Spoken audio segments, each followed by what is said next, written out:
네, 티타임에서 이 야심차게 코너를 하나 준비했습니다. 위클리 티라고요.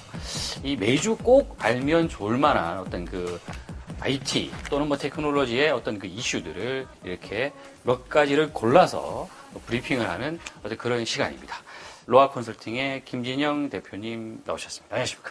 네. 안녕하세요. 반갑습니다. 네, 앞으로 좀 이 그 핫한 이슈를 좀 잘 뽑아 와주셨으면 좋겠습니다. 네. 핫하지 않으면 바로 편집입니다. 알겠습니다. 네. 예. 통편집 안 당하도록 네, 알겠습니다. 열심히 한번 이슈 한번 네, 뽑아보겠습니다. 알겠습니다. 첫 방송인데 첫 방송의 이슈 일단 뭘 잡아오셨습니까? 첫 번째 이슈는 이제 삼성전자가 그 갤럭시 S3 LTE 버전을 국내 최초로 이제 상용화를 했습니다. 이제 출시했죠. 출시했죠. 네, 네. 예. SKT의 전용 단말로 일단 나왔고 순차적으로 아마 이제 KT나 이제 LG U+ 쪽에 이제 나올 예정인데 네. 요번에 나온 그 갤럭시 S3 LTE 버전의 특징 중에 하나가 전 세계적으로 처음으로 이 삼성전자가 갤럭시 S3 LTE 버전에 들어가는 통신칩이 자체적으로 개발을 했다는 거죠.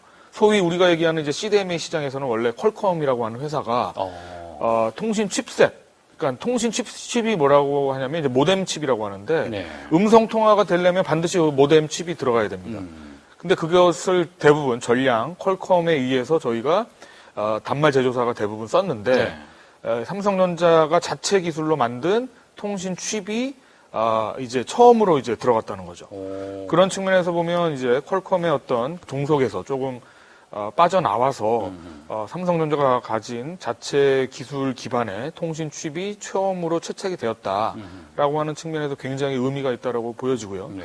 또 한 가지는 또 거기에 들어가는 이제 애플리케이션 프로세서도 삼성전자의 독자 기술로 만든 칩이 사용됐다는 거죠. 그래서 통신을 담당하는 모뎀 칩과 그 최근에 스마트폰의 두뇌라고 불리는 애플리케이션 프로세서 이 두 가지가 모두 삼성전자에 의해서 개발된 최초의 이제 LTE 상용 단말이 국내에 처음으로 출시가 됐다라고 하는 부분에서 굉장한 의미가 있을 것 같습니다. 그렇군요. 뭐 성능이야 다 검증을 했겠죠? 검증이 당연히 됐을 것이고요.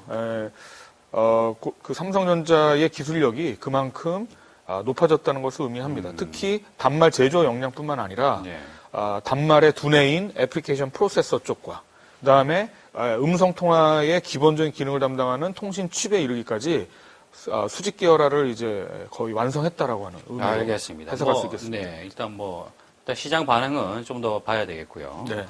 두 번째. 네, 두 번째는 이제 그 LTE의 핵심 기술 중에 하나가 이 멀티 캐리어 또는 이제 캐리어 애그리게이션이라고 하는 기술이 있습니다. 이게 뭐냐면 이제 주파수가 다른 주파수 대역인데 같은 LTE 서비스를 가능하게 하는 통합 어떤 기술이라고 할 수 있겠거든요.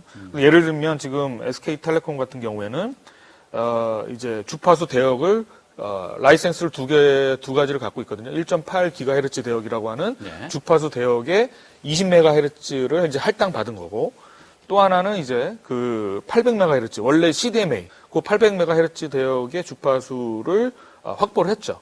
그래서 이 800MHz 대역의 주파수와 그다음에 요 1.8GHz 대역의 주파수를 LTE 전용으로 전환하면서 주파수 대역이 틀린 부분들을 동일한 이제 LTE 대역으로 애그리게이션하는 그것을 소위 이제 저희가 멀티 캐리어 기술이라고 하는데 하나의 단말에서 주파수 대역이 800MHz 대역이던 1.8GHz 대역이던 간에 상관없이 LTE 기반의 음성과 데이터 서비스를 할 수 있는 기술을 처음으로 전 세계 처음입니다. 전 세계 처음으로 SK텔레콤이 상용화를 했고 KT와 또 LG U+가 뒤이어 이제 상용화할 것으로 발표를 했습니다. 그래서 이런 부분들이 의미하는 바는 결국 LTE라고 하는 이제 단일 이제 테크놀로지로 지금 3G에서 4G로 이동하고 있습니다. 이제 4G로 넘어가면서 WCDMA든 CDMA를 하고 있는 사업자든 또 심지어 YMX를 하고 있던 사업자도 다 LTE로 현재 마이그레이션, 결국 이제 LTE로 진화하려고 현재 준비 중이고 단일 기술화 된다는 거죠. LTE로. 그 시장에서 이제 한국의 이동통신 사업자들이 전 세계에 유례 없이 굉장히 빠르게 이루어지고 있다라고 하는 측면에서 상당히 주목해 볼 만한 이슈라고 할 수 있겠습니다. 어쨌든 그 3G에서 막 가입자가 많아가지고 속도 느려지고 하는 그런 부분들은 이런 어떤 기술로 인해서 4G로 넘어간 LTE를 쓰는 사람들에게는 많이 좀 뭐 개선이 되겠군요. 고속도로가 4차선이었다면 8차선으로 이제 늘린 거죠. 네. 그것을 하나의 단말에서 모두 지원해 줄 수 있는 기술은 사실 쉽지 않습니다. 그런데 이제 그런 측면에서 국내 이동통신 사업자들이 전 세계에서 가장 빨리 상용화했다라고 하는 측면에서 보면 LTE를 우리나라가 주도할 수 있는 가능성이 굉장히 높다라고 이제 저희가 그렇군요. 한번 상상을 할 수 있는 것이겠죠. 뭐 그런 김에 뭐 LTE도 무제한 서비스를 좀 해주시지 뭐 이렇게 무제한이 없지 않습니까? 그 사실상 무제한 개념의 종량제라고 볼 수 있죠. 아닙니다, 아닙니다. 무제한을 해주셔야 돼요. 가요. 무제한 될 때까지 무제한을 주장하겠습니다. 네. 지지하겠습니다. 세 번째. 네. 세 번째 이슈는 이제 이런 통신 사업자들의 이제 LTE 시장에 대한 어떤 관심의 어떤 급증, 기술력의 어떤 상승과 더불어서 또 한편으로는 이제 LTE로 넘어가면은 기존에 있는 네트워크가 이제 유휴가 되잖아요. 네. 그러면 이제 필연적으로 이제 뜨는 사업들이 선진국의 사례에서와 같이 MVNO라고 하는 MVNO. 네, MVNO라고 하는 가상 이동통신 사업자라고 하는. 그래서 내가 망을 실제로 주파수의 어떤 경매를 통해서 확보하지 않고 기존의 통신 사업자의 망을 빌려서 임차를 해서 쓰는 대신에 똑같은 통신 사업을 진행하는 사업을 이거 벌이는 한번 사업자들. 이슈가 되지 않았나요? 제4이동통신. 제4이동통신 사업자는 좀 틀립니다. 제4이동통신 사업자는 그야말로 주파수를 받아서 실제 이동통신 사업을 하는 사업자이기 때문에 그런 의미에서 제4이동통신 사업자. 그러니까 SKT, KT, LG U+가 1, 2, 3 그렇죠. 사업자고 제4의 이동통신 사업자는 얘기고 네. MVNO는 통신 사업자이긴 한데 자기가 망을 소유하지 않고 통신 사업을 하는. 그래서 가상 이동통신 사업자. 그래서 모바일 버추얼 네트워크 오퍼레이터의 약자입니다. MVNO가. 그래서 버추얼 가상 이동통신 망을 갖고 사업을 하는 사업자라는 의미가 될 수 있겠죠. 망을 임대해서 쓰는 거예요? 그렇죠. 그래서 도매가라고 해서 결국 그 이동통신 사업자와 이제 협상을 통해서 네. 그 망의 이용료를 도매가로 이제 받아서 자기가 이제 가입자를 대상으로 소매 사업을 하는 사업자들이죠. 그래서 이 도매가에 대한 협상이 적정한 수준에서만 되면 충분히 이제 통신 사업을 할 수 있는 환경이 국내도 열려졌습니다. 그래서 이제 옥션이라고 하는 이런 그 이커머스 업체가 그렇죠. 네. 이런 오픈마켓이 사실 어떻게 보면 이동통신 사업과 굉장히 멀잖아요. 근데 이런 이제 캡티브 마켓, 일정 수준 이상의 가입자 고객을 갖고 있는 또는 늘상적으로 어떤 그런 가입자들이 몰려서 이런 물건들을 살 수 있는 어떤 유통의 매개 역할을 할 수 있는 사업자들이 자기네들의 가입자를 대상으로 신규 사업으로 이런 MVNO 사업에 진출하는 경향이 굉장히 심화되고 있다는 거죠.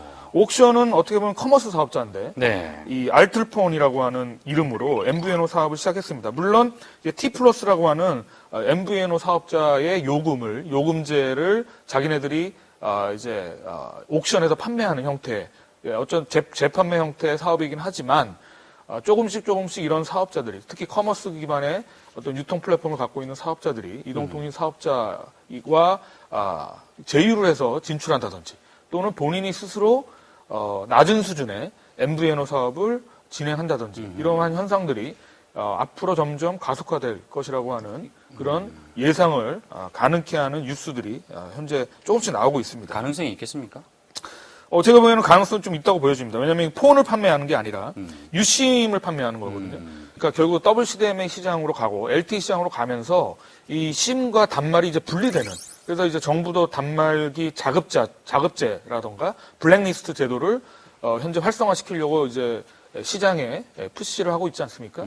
이 단말기 자급제라고 하는 것이 결국은 이동통신 사업자의 유통망에서만 대리점에서만 이제 단말을 가입하고 사고 이런 게 아니라 단말을 살 수 있는 곳과 유심을 살 수 있는 곳을 분리시켜서 예를 들면 옥션 같은 데에서도 유심만 사면은 내 단말에 이제 기존에 있는 이 통사의 유심을 빼고 끼워서 이제 다른 번호로 이용할 수 있는 그러니까 단말기 한 대를 갖고 두 개의 번호를 사용할 수 있는 그런 이제 어떤 세상이 가능해진 거죠. 어떻게 보면. 그것이 이제 MVNO 사업자들이 이제 노리고 있는 하나의 니치 마켓 중에 하나라고 보여집니다. 그렇군요. 알겠습니다. 또 뭐가 있습니까? 다음 이슈로는 이제 틱톡이라고 하는 인스턴트 메시징, 모바일 인스턴트 메시징 카톡 말고 서비스인데, 틱톡? 예, 틱톡. 카카오톡이 어떻게 보면 경쟁 사업자였죠, 한국에. 1,500만 명 정도의 가입자를 확보한 이 인스턴트 메시징 업체를 몇 개월 전에 그 SK 플래닛이 인수를 했습니다. SK텔레콤의 자회사인. 그래서 네이트온이라고 하는 이제 그 메시징 서비스가 있었죠. 네. SK텔레콤, 네네. SK컴즈에서 만들었다. 네. 근데 아시겠지만 이게 상당한 이제 가입자 수를 갖고 있었는데 카카오톡이 나오면서 가입자가 정체되어 있고 많이 이사했죠. 예. 네. 그리고 액티브 유저가 많이 이제 사라졌습니다. 카톡으로 다 이전했죠. 그래서 그것들을 이제 강화하기 위해서 절치부심해서 이제 그 고민해서 인수한 사업자가 틱톡이라고 하는 제 4위 정도 하는 사업자였습니다. 그래서 현재 네이트온의 가입자와 틱톡의 가입자 수를 합치면 한 4천만 명 정도 돼요. 그러니까 카카오톡이랑 비슷한 숫자는 되죠. 근데 이제 그 네이트온을 이제 밀지 않고 자기네들이 인수한 틱톡으로 네이트온의 메신저 가입자들을 이전시키는 작업을 하면서 최근에 이제 갤럭시 S3 LTE 버전을 최초로 이제 국내에서 자기네 전용 단말로 일단 냈단 말이죠. 거기에 틱톡 서비스를 인베디드 시켰어요, 아예. 그러니까 카카오톡 같은 경우는 앱스토어에서 다운로드를 받아야 그래야 되잖아요. 되죠. 사용자들이 설치를 하려면. 네. 근데 이제 그 SKT 향 갤럭시 S3 LTE 버전을 구매하는 SKT 가입자인 경우에는 틱톡이 이제 고정으로 인베디드 돼 있는 거죠. 그 대기 화면에. 그래서 카카오톡의 수요를 최소한 LTE 가입자에 한해서는 틱톡으로 이제 좀 끌어보겠다라고 하는 의도가 이제 좀 있어 보이고 그것이 결국 국내에서는 카카오톡과 또 이런 틱톡 간의 어떤 경쟁이 심화될 수 있는 여지도 있어 보입니다. 아니 이거 무료입니까? 무료죠. 무료죠. 근데 그 통신사 카톡은 무료냐 아니냐 이거 갖고 싸워왔잖아요. 네네. 근데 이제 통신사가 아예 대놓고 무료로 하겠다. 그렇죠. 대신에 이제 이런 보이스톡과 같은 모바일 보입 서비스는 이제 이 틱톡을 통해서 제공을 하지 않을 겁니다. 이 통사의 음성 이 수익을 갉아먹기 때문에. 하지만 모바일 인스턴트 메시징 시장에서 결국 통신 사업자와 그 서드 파티인 카카오톡 간의 경쟁이 네. 이제 굉장히 재밌게 전개될 수 있는 양상이 벌어지고 있다. 그렇네요. 뭐 서로 싸울 때도 있었고 예. 또 뭐 공생하는 관계로 가는 것 같기도 하면서도 결국은 싸우는 거잖아요. 네, 그렇죠. 결국은 시장을 잡아먹겠다. 뭐 이런 경쟁 같은데. 네, 그것이 결국 이제 서비스 플랫폼에 대한 어떤 그 시장 지배력을 강화하기 위한 네. 다양한 활동들이 이제 통신 사업자 쪽에서도 이제 일어나고 있다고 저희가 볼 수 있는 것이죠. 알겠습니다. 뭐 첫 번째 이렇게 뭐 위클리티 정리 잘해주셔서 감사드리고요. 네. 다음에 또 뵙겠습니다. 예, 다음 주에 더 좋은 뉴스로 찾아뵙겠습니다. 감사합니다. 감사합니다. 네.